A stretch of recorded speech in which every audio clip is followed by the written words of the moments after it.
O objetivo do Flamengo era quebrar o tabu de vencer no Alfredo Jaconi, mas o Juventude se impôs. Primeira tentativa com Gabriel Taliari chutando para fora. O rubro-negro respondeu com Ayrton Lucas. E aí o time consegue trocar passes, Luiz Araújo deixa Pedro na boa para fazer de peito. 1-0 Flamengo. Mas os donos da casa não deixaram o Fla se animar. Cobrança de falta de Nenê e Lucas Barbosa aproveita livre para empatar. E Danilo Rosa obriga Rossi a fazer uma boa defesa. E os goleiros trabalham bem. É a vez de Matheus Klaus defender a bola de Lohan. Segundo tempo, e Rossi se destaca de novo nas boas defesas. Agora, evitando o que seria o segundo gol do Juventude. O Flamengo continua tentando com Pedro, dando um bonito lençol e chutando para Luiz Araújo, que manda em cima do goleiro. Mais uma chegada do Juventude para Rossi de novo salvar. E outra vez, Rossi sendo o nome do jogo. Até que desta vez não deu para o goleirão. Cobrança de escanteio e Luiz é quem manda para o fundo da rede virar a partida. Flamengo ainda tem uma chance com Ayrton Lucas chutando em cima de Matheus Klaus. E depois com camisa 6 de novo e Klaus livrando o Juventude do empate. Final 2-1 Juventude, mas mesmo com a derrota, o Flamengo ainda se manteve na liderança. Se não der, não deu, amanhã vai dar. Se não der, não deu, amanhã vai dar. Se não der, não deu. Faz parte, velho. Bate! Olha o seu nome. Não disse nada. Casagrande, por favor, printa isso aí, pô. Mismo tempo. Vocês são traíras, hein? Faz parte, velho. Um dia da caça, outro do caçador. Ô, Nenê Casagrande. Vamos lá. Fala pra mim quais foram os erros nas escolhas do Tite, na sua opinião. Bom, eu fico muito tranquilo. Primeiramente, boa tarde, Fernandinha. Boa tarde, Pedrosa. Boa tarde a todos que estão nos assistindo. Eu fico muito tranquilo em criticar o Tite na escalação dele, porque eu falei isso aqui antes mesmo de a bola rolar. Eu não colocaria o Vitor Hugo na função que ele colocou e nem no time titular. Eu brinco que o Vitor Hugo é o falso Coringa. Em todas as posições que ele vem jogando muito mal. Seja de volante, seja de meia, seja aberto pela ponta, aberto pela esquerda. Ninguém sabe, de fato, qual é a posição do Vitor Hugo, no meio de campo ou no ataque do Flamengo. E é um jogador que não vem rendendo muito. Então o Tite, na minha concepção, ele erra ao colocar o Vitor Hugo. O Vitor Hugo não fez uma boa partida. A estratégia do Tite foi exatamente o que o Pedrosa mencionou aqui ontem. Dar mais espaço ao Ayrton Lucas. Só que o Ayrton Lucas também foi um outro jogador que não rendeu muito, sobretudo por conta da parte física. Em falar em parte física, eu acho que isso pesou demais ontem nos jogadores do Flamengo, o que é normal. Eles vêm de uma sequência muito grande de jogos. Por exemplo, no domingo, Fla-Flu, durante a semana, o Bahia, e agora eles pegaram o Juventude. Essa é uma sequência muito grande e eles vão sentir. E esse é o grande problema quando você não tem os seus principais jogadores, porque você fica sem opção. Eles serão exigidos. Mas a escolha do Tite em colocar Vitor Hugo não deu certo, ele tinha outras opções a fazer, e aí ele optou pelo Vitor Hugo e a estratégia não deu certo, infelizmente. Há de se ressaltar aqui a grande partida do Rossi, embora a gente esteja falando de uma derrota do Flamengo, mas o Rossi fez a melhor partida dele desde quando ele chegou ao clube rubro-negro e também quando a jogada aérea deu certo para o Flamengo, a gente elogiou bastante aqui. No jogo de ontem, o Flamengo tomou 2 gols em bola aérea. Não dá para o Flamengo, que treina tanto, que tem, inclusive, uma pessoa na comissão técnica do Tite, que treina apenas essa jogada, seja defensiva ou ofensiva, tomar 2 gols de bola aérea em um único jogo. Então, ontem foi, de fato, um jogo assim, para o Flamengo esquecer, a parte física pesou muito, as escolhas do Tite também não foram as ideais, e agora pensar no próximo jogo contra o Cruzeiro, que será um jogo extremamente importante. Vamos ver agora o que o Tite e o filho dele, o Matheus, falaram depois dessa partida. Nós fizemos 3 jogos em 6 dias e há um desgaste. Nós tivemos que fazer bastante modificações, inclusive para alavancar uma intensidade física da equipe mais.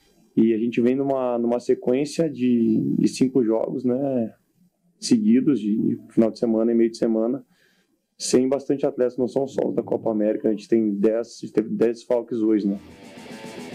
Eu não entendo nada de organização de calendário, Lucas Pedrosa, mas eu também estou sentindo, e falei isso aqui no último jogo, o time do Botafogo visivelmente já cansado, né? Até citei a questão da pré-Libertadores, o Botafogo começa ao compromisso importante com muita antecedência, isso também causa um desgaste, mas mais do que isso, eu sou a favor, sabe do quê? A gente vai ter 2 datas FIFA ainda, uma em setembro e uma em outubro, cada uma com 10 diazinhos aí, tá?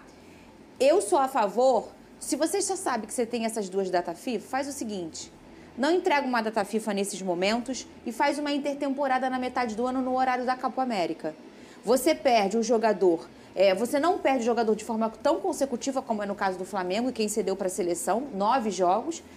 Na outra data FIFA você vai perder o jogador 1 ou 2 jogos no máximo, né? Se você for contar todas as datas FIFA, você perde o cara nos 4 e não em 9.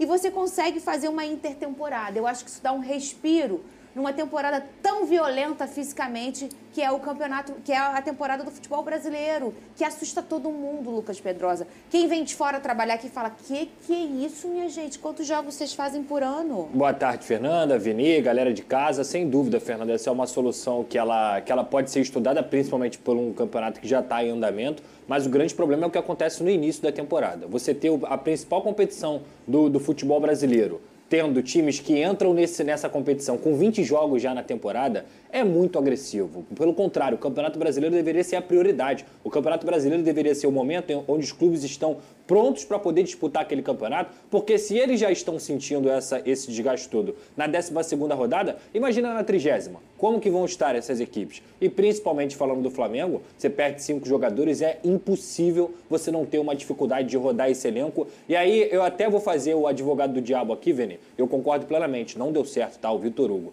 Mas será que não é também pensando em minutagem, em questão de fisiologia, em você colocar um jogador que não vem tendo tantos minutos para poder rodar os outros? Ontem a gente viu, por exemplo, na minha visão, o Luiz Araújo fez mais um belíssimo jogo. Mas porque o Luiz Araújo ele descansou mais do que os próprios titulares do Flamengo naquela troca, vai ser titular, não vai ser e tal. Então toda vez que o Luiz Araújo entra, ele corresponde muito bem. Talvez do Flamengo, o Gerson também, que teve um problema grave de saúde, ficou muito tempo sem jogar. Sim. Então você vê o Gerson performando em alto nível, por mais que ele não tenha feito um grande jogo ontem. Agora, por exemplo, Fabrício Bruno, que foi jogar com a seleção brasileira. É um jogador que claramente tem muita qualidade técnica, tem muita qualidade física, mas também vem sentindo isso. Então, eu acho que para mim, o grande problema do futebol brasileiro é no calendário inicial. É na questão dos estaduais. Não existe o futebol brasileiro ter 20 jogos com esses times, iniciando o Campeonato Brasileiro praticamente no meio do ano. Para mim, o Campeonato Brasileiro tem que ser sempre prioridade no nosso território. Vamos raciocinar o Fabrício Bruno? Quantos jogos ele já fez até aqui? Posso só entrar num detalhe que o Pedrosa mencionou agora como advogado do diabo? Mas, por exemplo, o Matheus Gonçalves, um jogador que a gente mencionou aqui ontem, ele nem sequer colocou no segundo tempo. E ele tinha essa possibilidade. Ele poderia botar o Matheus Gonçalves para jogar aberto pela ponta esquerda. O Davi Luiz falou isso ontem aqui, antes do resultado. O Davi Luiz é um caso que você mencionou. É questão de minutagem. Ele vinha de 6 jogos seguidos como titular, ficando em 5 jogos, 90 minutos em campo. Foi substituído com dores no joelho. E aí é um jogador que, de fato, tinha que ser poupado. Por que eu estou citando o Davi Luiz? Porque muitos torcedores reclamaram por ele não ser titular ontem. Estava no banco, então não tinha condições de jogo. Não, gente, não é assim. Você tem que rodar o elenco. Exato. Porque se alguns jogadores já estão sentindo... O Lohan tem 17 anos. Aí eu tenho que ouvir torcedores falar assim, eu com 17 anos eu fazia chover, sabe? Aqueles torcedores falavam isso. Gente, isso é profissional. Não é porque ele tem 17 anos que ele não vai sentir nenhum desgaste. No jogo de ontem ele sentiu, tanto é que o Tite explicou a saída dele. E vai oscilar tecnicamente, velho. Porque ele tem 17 anos. Desgaste. O menino oscila e todo mundo sabe disso. É completamente normal. Todo garoto oscila. Eu acho que tem um outro ponto aí nessa equipe do Flamengo que a gente pode discutir com mais tempo, que é por que o Gabigol é tão preterido, né?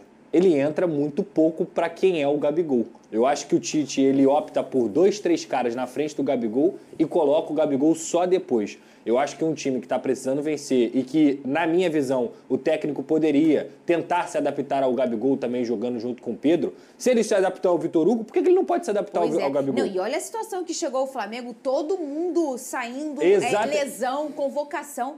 Qual é a hora que vai chegar a hora do Ele é a quinta opção? Eu acho que isso é muito mais um recado para ele. Ele é a quinta opção? É isso que me parece. Então, assim, eu acho, pelo menos na minha visão aqui de fora, eu acho que é muito estranho você tentar achar um espaço para o Vitor Hugo e não tentar uma forma de fazer o Gabigol jogar mais tempo. Tá isso é um recado. É claro. Eu não vou te usar.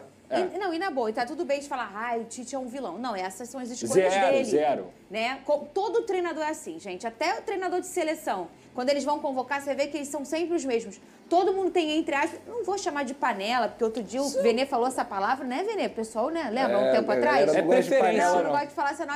Ainda mais se for panela 87. É preferência, entendeu? E a gente vê, por exemplo, o Matheus. O Tite pediu para ele O voltar Gonçalves do é um bom Bragantino. exemplo.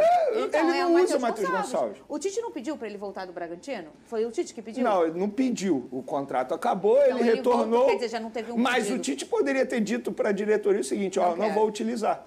E aí, o que acontece? Isso é até informação. Os empresários do jogador, que são do escritório do Juliano Bertolucci, já estão buscando proposta para ele no exterior. Aí o garoto vai ser vendido, aí lá no exterior vai render, e aí vai ficar aquela pergunta, por que não foi utilizado no Flamengo? Gente, na boa, eu entendo que em alguns momentos não dá para utilizar o garoto. Mas ontem, por que não utilizar o Matheus Gonçalves? Não faz o menor sentido. O Vitor Hugo não fazia uma boa partida, o Matheus Gonçalves faz essa função de uma maneira bem tranquila, melhor até que o Vitor Hugo, e ele não utiliza nem no segundo tempo.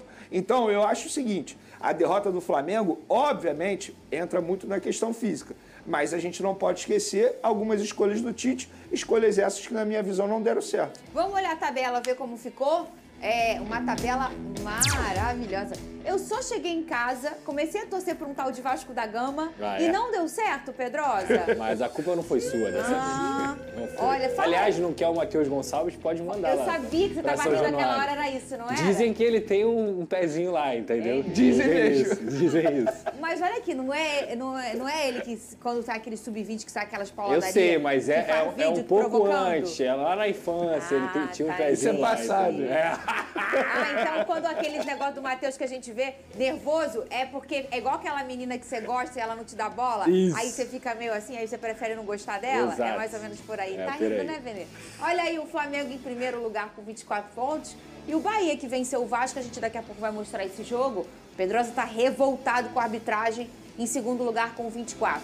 Meu Fogão com 23 pontos em terceiro lugar e o Palmeiras em quarto também com 23 pontos. Rodada muito boa pro Botafogo e pro Bahia também, né? Bahia venceu, o Botafogo venceu, e aí o Palmeiras e o Flamengo não vencendo, segura, e eles não avançam, e aí tá bem movimentado esse G4 até aqui. E o Cruzeiro, que tá aparecendo na temporada com 20 pontos em quinto É lugar. o próximo adversário do Flamengo, inclusive. Você acha que o Cruzeiro vai tá numa crescente, ô Pedrosa? Eu acho que já é surpreendente o Cruzeiro fazer 20 pontos com a equipe que tem atualmente. 20 pontos para mim é uma excelente pontuação, tem que valorizar o trabalho desses atletas. Só que o Cruzeiro está fazendo uma janela absurda, sem dúvida alguma a principal janela do futebol brasileiro. Caio Jorge, o Wallace, Matheus Henrique, entre tantos outros. Você já olhou minha janela?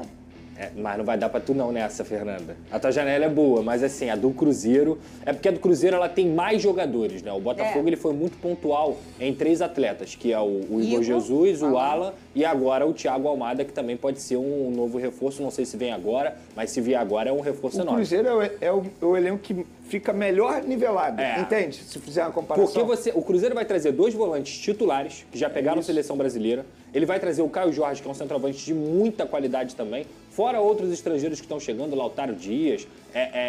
Tem outros atletas que eu não vou me recordar agora. É um time realmente muito bom, que está sendo muito bem formado. Então eu acho que o Cruzeiro, no final das contas, vai estar brigando ali pelas primeiras posições. Cris, quando eu passar a mão... E que é o Gabigol você bota ainda. Ainda tem isso. Ainda que é o Gabigol. E que é o Michael também. É isso. E que é o Júnior Santos. Diz Queria. que ele vai. Ah, queria. Mentira. Vai. Não, faz o que eu falei, vocês dois, que eu combinei com vocês. Eu vou passar a mão, vocês botam fogo na tela. Tá? Pode ser? Cuidado pra não se queimar aí, hein, Fernando. Marcos Braz finaliza a transferência e Flamengo assina contrato para que o atacante Peterson jogue em Portugal. Fala Nação Rubro-Negra. Para você que quer ficar sempre atualizado com as notícias do Flamengo, inscreva-se no canal e fortaleça com o like. O Flamengo precisa dar uma resposta aos seus torcedores neste domingo, 30, contra o Cruzeiro, pelo Campeonato Brasileiro. Após a derrota para o Juventude ontem, 26, o rubro-negro precisa voltar a vencer na competição. Ainda líder, o Flamengo retornou ao Rio de Janeiro e terá um dia de descanso. A maratona de jogos tem sido intensa e, junto com os desfalques, a situação tem preocupado o técnico Tite. Em outra notícia, o Mengão acertou hoje, 27, a saída do atacante Peterson, que será emprestado ao Estrela Amadora, de Portugal. A informação foi divulgada primeiramente pelo Globo Esporte. Sem espaço no elenco profissional, o jogador não estava nos planos da comissão técnica de Tite. Assim, os dirigentes decidiram liberá-lo para que ele tenha mais oportunidades em outra equipe. O atacante assinará contrato até dezembro de 2025, com uma opção de compra estabelecida em 4,4 milhões de reais. Peterson terá a chance de buscar uma boa carreira na Europa. Então é isso, nação rubro-negra. Vou ficando por aqui, mais tarde volto com mais notícias do Flamengo. Não se esqueça de deixar o like e se inscrever no canal. Até a próxima!